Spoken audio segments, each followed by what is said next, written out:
বিএনপির ভারপ্রাপ্ত চেয়ারম্যান তারেক রহমান সহ ৪ জনের বিরুদ্ধে রাষ্ট্রদ্রোহের মামলা বাতিলের পূর্ণাঙ্গ রায় প্রকাশ করেছেন হাইকোর্ট। সুপ্রিম কোর্টের ওয়েবসাইটে ১১ পৃষ্ঠার এই রায় প্রকাশ করা হয়েছে।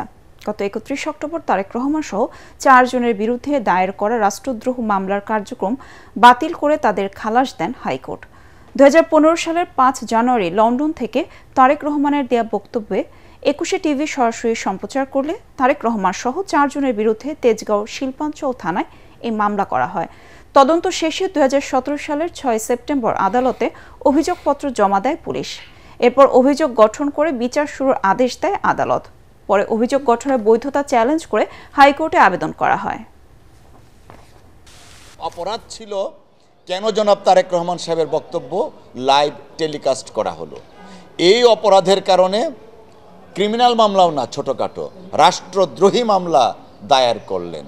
মহামান্য আদালতের রায়ের মাধ্যমে প্রমাণিত হয়েছে এই মামলা very initiation of the court case is illegal and void of initio, অর্থাৎ এই মামলা রুজুটাই চলে নাই।